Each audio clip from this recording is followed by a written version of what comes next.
31 जुलाई 2025 को दिल्ली की सड़कों पर जो तस्वीरें दिखाई पड़ी उसने देश की आत्मा को झकझोर के रख दिया, क्योंकि वो शिक्षक जो लाखों बच्चों को अंधेरे से निकालकर सफलता की रोशनी तक पहुंचाते थे, वो अपने बच्चों के हक की लड़ाई के लिए सड़कों पर उतरे तो लाठियां मिली, हिरासत मिली और पुलिस की बदजुबानी सुनने को मिली। तमाम teacher, Neetu ma'am, Sanjeev sir, अभिनय शर्मा, उनकी जो तस्वीरें आई वो परेशान करने वाली थी।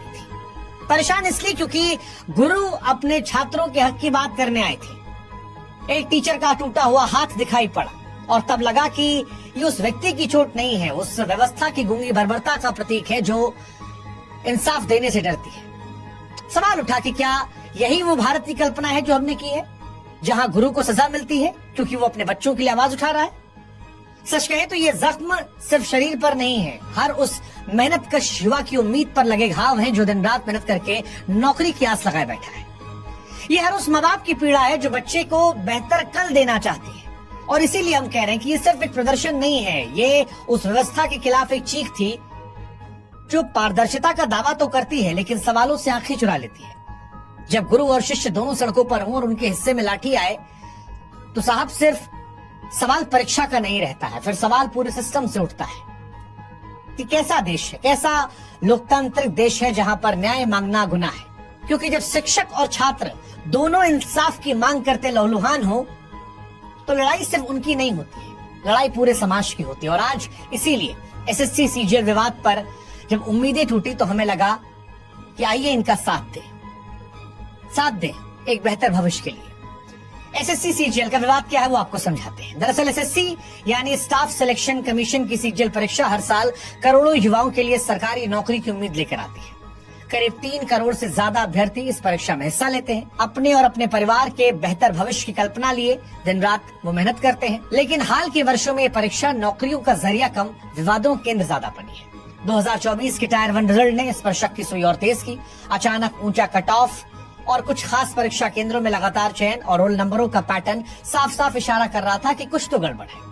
छात्रों ने इसे धांधली माना और फिर आवाज उठाना शुरू कर दिया। 2025 में हालात और बिगड़े। एसएससी की सिलेक्शन पोस्ट फेज 13 परीक्षा के दौरान बार बार परीक्षा का रद्द होना, तकनीकी खामियां और कई केंद्रों पर छात्रों के साथ बदसलूकी ने आंदोलन को भड़का दिया।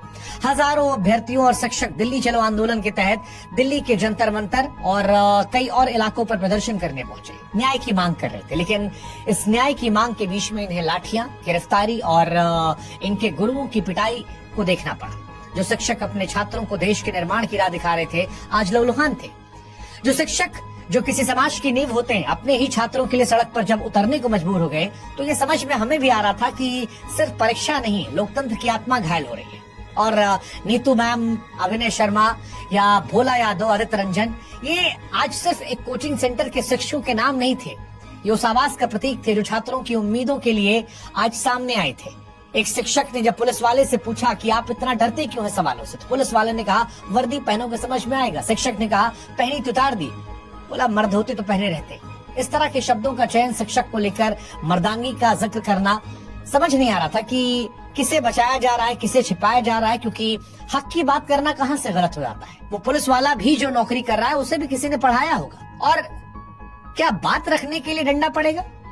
शिक्षकों का यह आरोप था कि एसएससी ने जिस एडुकेटी नामक कंपनी को परीक्षा आयोजन की जिम्मेदारी दी वो पहले से ही तकनीकी खामियां और गड़बड़ियों के आरोप से घिरी है। फिर भी बार बार उसी कंपनी को जिम्मेदारी देना क्या महज लापरवाही है या कुछ और गहरा?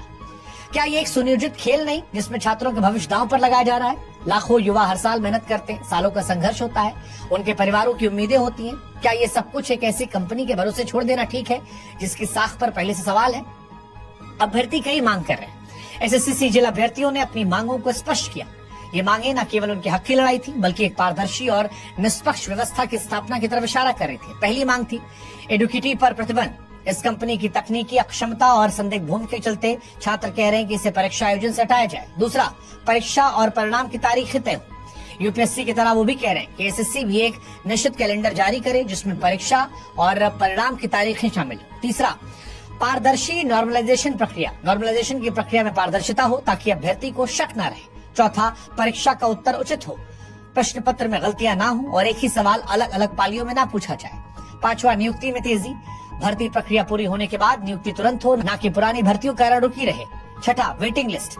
चयनित अभ्यर्थियों के बाद वेटिंग लिस्ट जारी की जाए। सातवीं, परीक्षा केंद्रों की सुगमता। केंद्र दूर दराज या पहुंच से बाहर न हो, यातायात और बुनियादी सुविधाएं उपलब्ध हो। इसके अलावा प्रशिक्षित स्टाफ की मांग थी निष्पक्षता के साथ कि केंद्रों पर जो प्रशिक्षित कर्मचारी हो। इसके अलावा अभ्यर्थियों के साथ दुर्व्यवहार न किया जाए और तकनीकी खामियों का अंत हो। सर्वर धीमा, सिस्टम हैंग होने जैसी समस्याएं जो हैं वो खत्म कर दी जाए। अब ये कोई असंभव मांगे नहीं है या कोई ऐसी नाजायज मांगे नहीं है। ये एक ऐसी व्यवस्था की मांग है जो निष्पक्ष, पारदर्शी और अभ्यर्थियों के प्रति जवाबदेह हो। हर कुछ सालों में जब एसएससी का नाम बार बार विवादों में आता है, धांधली के जरिए, पेपर लीक के जरिए अभ्यर्थियों का भरोसा टूटता है, तो फिर ये मांगे नाजायज नहीं लगती है। 2017-18 में जब लाखों युवाओं ने पेपर लीक के खिलाफ सड़कों पर आवाज उठाई थी, तब कहा गया था कि सीबीआई जांच होगी, सुधार होंगे, लेकिन हुआ कुछ नहीं। वही ढाक के 3 बार, ना कोई जवाबदेही तय हुई, ना व्यवस्था बदली। और अब जब 2024 में फिर वही कहानी सामने आई तो छात्रों को झटका लगा और इसी वजह से ये छात्र जो है ये खुलकर निकल कर सामने आए। लाखों अभ्यर्थी समझ ही नहीं पाए पिछली बार कि चयन से चूक कैसे गए या किसी और की सेटिंग कैसे उन्हें आगे निकाल गई। 2025 में हालात बेकाबू हैं, छात्र फिर परेशान है और इसी वजह से जब तकनीकी खराबियां नहीं कम हो रही, परीक्षा केंद्रों पर बदइंतजामियां नहीं रुक रही, छात्रों का भरोसा टूट रहा है, तब छात्र शिक्षकों के साथ सड़कों पर उतरे थे। लेकिन वहाँ ये लाठीचार्ज एक समाज के तौर पर सवाल उठाता है। आज एसएससी का ये आंदोलन एक जन आंदोलन बन गया है। अब सवाल उठ रहा है कि क्या इसे सुना जाएगा, समझा जाएगा, या जो आज तस्वीर दिखाई गई वही रवैया आगे रहेगा। हालांकि ये पहला मौका नहीं है। बीते कुछ सालों में चाहे वो रेलवे रिफॉर्म की बात की जाए, शिक्षक भर्ती की बात की जाए, तमाम ऐसे संगठन हैं जो अपनी मांगों को लेकर सड़कों पर उतरते हैं और जब भी वो उतरते हैं तो उनकी मांगों को ऐसा लगता है कि अनसुना कर दिया जाता है। इस बार भी एसएससी अपनी खामियों को ठीक करने के बजाय ऐसा लग रहा है कि आंख मूंद रहा है। क्या ये महज नाकामी है या जानबूझकर की जा रही लापरवाही ताकि भ्रष्ट तंत्र को पाल पोस कर जिंदा रखा जाए? अभ्यर्थी अब सिर्फ परीक्षा नहीं, जवाबदेही की मांग कर रहे हैं। उनका साफ कहना है कि जब तक एसएससी के शीर्ष अधिकारियों को जवाबदेह नहीं ठहराया जाएगा, तब तक ऐसी कंपनियों से पल्ला नहीं छुड़ाया जा सकता जिनकी साख संदिग्ध है। तब तक ये सिलसिला चलता रहेगा। यह आंदोलन अब सिर्फ रिजल्ट का विरोध नहीं, सिस्टम में छुपी उस चुप्पी और चालाकी का पर्दाफाश है जो हर कुछ साल में लाखों सपनों को चलती है। और आज इसीलिए सोशल मीडिया अभ्यर्थियों और शिक्षकों के लिए हथियार बना है। तमाम जो छात्र हैं वो अलग अलग हैशटैग के जरिए लाखों ट्वीट कर रहे हैं, एक्सपर्ट टॉप ट्रेंड कर रहे हैं, अभ्यर्थी अपनी अपनी कहानियों को साझा कर रहे हैं, कैसे उन्हें सालों की मेहनत की और कैसे आर्थिक तंगी में परीक्षा दी, कैसे एक भ्रष्ट व्यवस्था ने उनके सपनों को चल दिया। लेकिन सवाल यही है कि क्या सोशल मीडिया की आवाज सिस्टम में कानों तक पहुंचेगी या सिर्फ डिजिटल शोर रह जाएगी? जब अभ्यर्थी सड़कों पर उतरते हैं तो लाठीचार्ज होता है, जब शिक्षक भूलते हैं तो हिरासत में ले आता है। और यही सवाल होता है कि क्या लोकतंत्र में हक मांगना गुनाह है? लाठीचार्ज और हिरासत के बावजूद अभ्यर्थी शिक्षक हार नहीं मान रहे। वो नारे लगा रहे कि जब जब युवा बोला सिंहासन डोला। ये नारा उनकी हिम्मत को दर्शाता है। वो जानते हैं कि लड़ाई सिर्फ उनकी नहीं बल्कि करोड़ों युवाओं की है जो सरकारी नौकरी के सपने देख रहे हैं।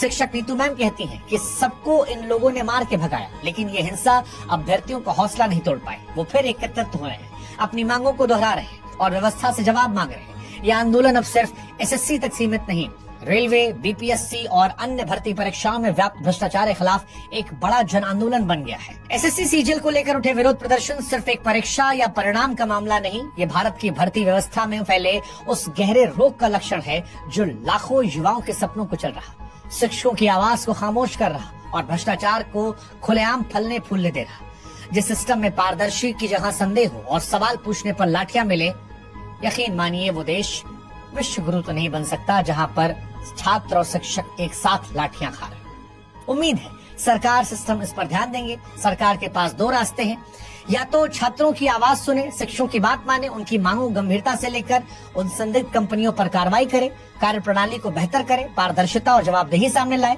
या फिर चुप रहकर इस पूरे भरोसे को रसातल में जाने दे जिसकी बुनियाद पर यह देश खड़ा है। आज युवा और शिक्षक सड़कों पर है क्योंकि सिस्टम ने उन्हें हर ओर से निराश किया है। उनके पास न्याय मांगने के सिवा कोई रास्ता नहीं बचा।